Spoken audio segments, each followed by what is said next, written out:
సరే ఈ న్యూమరాలజీ ప్రకారం ఆరోగ్య సమస్యలు ఉన్న వాళ్ళు ఎలా క్యూర్ చేసుకోవచ్చు అంటారు? హెల్త్ ప్రాబ్లమ్స్ మంచి క్వశ్చన్ అమ్మ. చిన్న చిన్న పిల్లలకి రకరకాల హెల్త్ ప్రాబ్లమ్స్. మరి పర్టికులర్గా ఆడపిల్లలకి ఈ ప్రస్తుతం ఈ జనరేషన్లో పిసిఓడి ప్రాబ్లమ్స్, పీరియాడికల్ ప్రాబ్లమ్స్, ఇలా రకరకాల ప్రాబ్లమ్స్తో ఇబ్బంది పడుతున్నారు. వీటికి నేను అనేది ఏంటంటే మంచి సొల్యూషన్ ఏంటంటే అనారోగ్య సమస్యలతో బాధపడుతూ రోజు హాస్పిటల్స్ చుట్టూ తిరుగుతూ డబ్బు పాడు చేసుకొని ప్లస్ హెల్త్ పాడు చేసుకొని కుటుంబాలన్నీ ఇబ్బంది పెట్టుకునే బదులు ఒక్కసారి కుదిరితే నన్ను కలవండి.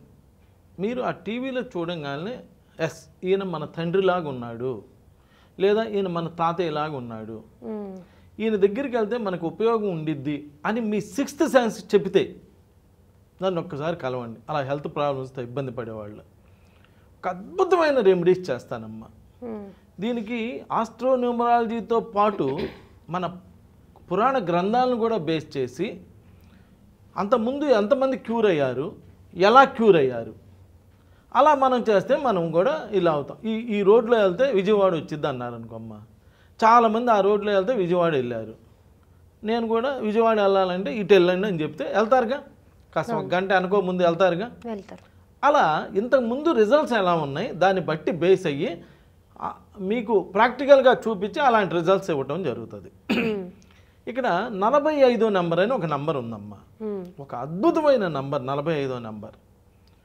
ఆ 45వ నెంబర్ ఏమన్నా అంటే డిసీజెస్ ఆల్సో గెట్ క్యూర్డ్ అన్నాడు. అనారోగ్య సమస్యలు ఉంటే పోతాయి. It also assures a permanently happy life అన్నాడు. జీవితం అంతా సంతోషకరమైన జీవితం ఇస్తుందని. సంతోషకరమైన జీవితం అంటే అనారోగ్య సమస్యలు ఉండకూడదు కదా, ఉండకూడదు కాబట్టి అలా కూడా ఇచ్చాడు.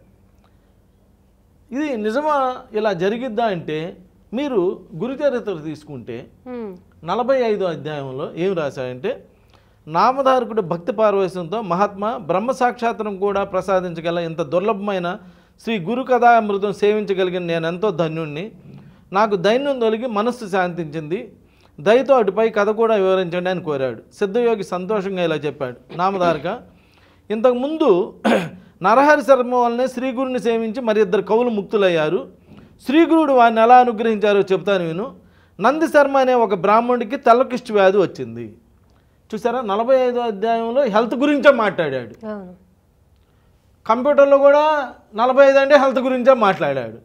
అన్నిట్లో కూడా హెల్త్ గురించే మాట్లాడాడు. అలా తెల్లకుష్టి వ్యాధి వచ్చింది ఒక అతనికి. వస్తే అతను ఒక అమ్మవారిని పూజించాడు. అమ్మవారిని పూజిస్తే ఆ అమ్మవారు ఏం చెప్తారంటే ఇదంతా చదువుకోవాలమ్మా, చదువుకొని దీనిలో నిజం ఎంత ఉందో చూసుకోవాలి. అప్పుడు అమ్మవారు ఏం చేసిందంటే అయ్యా ఇంకొక అమ్మవారిని కలవమనింది. అంటే ఈ అమ్మవారికి శక్తి లేదని కాదమ్మా, నువ్వు ఇక్కడ చేసిన సేవకి ఈమె సాటిస్ఫై అయ్యి ఇంకొక హాస్పిటల్ చూపించింది.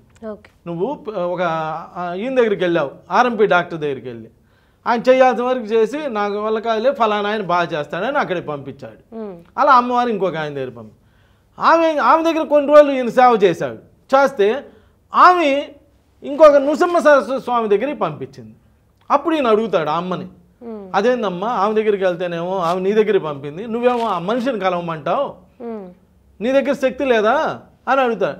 అంటే ఈ అమ్మ దగ్గర శక్తి లేదని కాదమ్మా, ఈ అమ్మ ఈయన చేసిన సేవకి సాటిస్ఫై అయ్యి అరే వీడికి ఎట్లయినా మంచి చేయాలని ఒక గురువు దగ్గరికి పంపించింది, ఒక నృసింహ సరస్వతి స్వామి దగ్గరికి పంపించింది.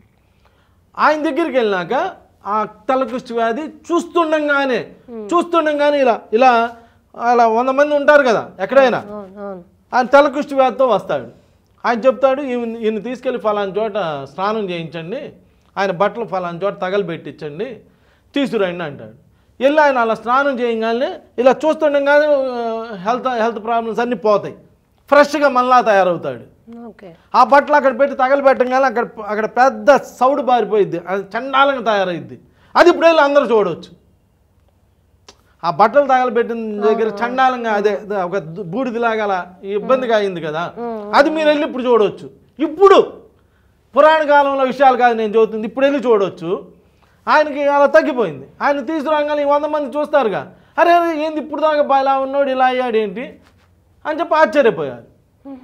అలానే ముస్లిమ్స్ అనుకో 45వ సూరా చదువుకోండి, అనారోగ్య సమస్యలన్నీ పోతాయి. అలానే క్రిస్టియన్స్ అనుకోండి 45వ కీర్తన చదువుకోండి, అనారోగ్య సమస్యలు అన్నీ పోతాయి. మీరు అసలు ప్రయత్నమే చేయకుండా మాటకు ముందు నువ్వు సెల్లో సోషల్ మీడియాలు చూసుకుంటా, టీవీలు చూసుకుంటా, నాకు తగ్గాలంటే అటు తగ్గుతాయి. అసలు నువ్వు కూర్చొని మోకాళ్ళ నొప్పులు వచ్చినాయంటే నువ్వు అసలు లెగిస్తే కదా నీకు మోకాళ్ళ నొప్పులు తగ్గేది. నువ్వు ఏమీ చేయకూడదు, మంచి ఆరోగ్యం కావాలి, ఏ పని చేయకూడదు, ప్యాలెస్ల్లో బతకాలి, ఏమీ చేయకూడదు, నాకు అన్నీ జరగాలంటే ఎట్ట జరుగుతుందమ్మా? దేవుడు ఆడి నుంచి తెచ్చిస్తాడు, దేవుడు ఎక్కడి నుంచి తెచ్చిస్తాడు తెలుసా తల్లి? ఒక చోట ఉన్నదాన్ని ఇక్కడ తాగలడు, అంతేగాని లేని దాన్ని తాలేడు. ఇప్పుడు పుట్టపర్తి సాయిబాబా గారు ఇలా అని చెప్పి గొలుసు ఇచ్చారే, అది ఏదో ఒక చోట ఫ్యాక్టరీలో తయారు చేసిన గొలుసుని అక్కడ ఉంచి వాళ్ళ ఆశ్రమంలో ఉంచి ఇలా తీసివ్వగలడు. దీనికి మీకు ఒక ఎగ్జాంపుల్ ఏంటంటే, దుర్యోధనుడు భీముడు ఉన్నారు కదా, దుర్యోధనుడు భీముడిని చంపడానికి ఎక్సర్సైజ్ చేయాలి కదా, ఆయనకి బలం కావాలి కదా, అందుకని భీముడు లాంటి విగ్రహాన్ని తయారు చేసుకున్నాడు. తయారు చేసుకుని రోజు దాంతో ఫైట్ చేసేవాడు. ఆ ఫైట్ చేసి అలా ఒకటి ఉండేది. ఒకసారి ధృతరాష్ట్రుడు ఏం చెప్తాడంటే, భీముడిని ఒకసారి పిలిచి రండి అంటాడు. ఆయన చేతుల్లో ఇలా వాటేసుకుంటే ఎవరైనా మట్టి అయిపోవాల్సిందే, అంటే భీముడు కూడా మట్టి అయిపోతాడు. అప్పుడు శ్రీకృష్ణ భగవానుడు ఆలోచించి ఏం చేస్తాడంటే, అప్పుడు అక్కడ దుర్యోధనుడు తయారు చేసిన భీముడు బొమ్మ ఉన్నాయి, దాన్ని ఇక్కడ తెచ్చి పెడతాడు ధృతరాష్ట్రుడి ముందు. అంటే అక్కడ ఉన్న వస్తువుని తాగాడు కృష్ణుడు అయినా, లేని తాలేడు, అది ఇక్కడ తెస్తాడు. ఈయన వాటేసుకుంటే అది పిండి అయిపోయింది. అట్లా భీముడిని సేవ్ చేస్తాడు. అర్థమైందా? ఆ విధంగానే ఇలా ఈ 45వ అధ్యాయం చదివితే మీకు హెల్త్ ప్రాబ్లమ్స్ అన్నీ కూడా రికవర్ అవుతాయి.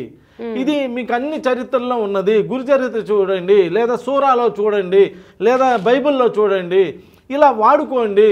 రోజు అనారోగ్య సమస్యలతో హాస్పిటల్లో పొనుకునే బదులు ఒక మంచి రిజల్ట్స్ పొందండి. అద్భుతమైనటువంటి రిజల్ట్స్ వచ్చేటువంటి ఒక అద్భుతమైనటువంటి విషయం. నమస్కారం.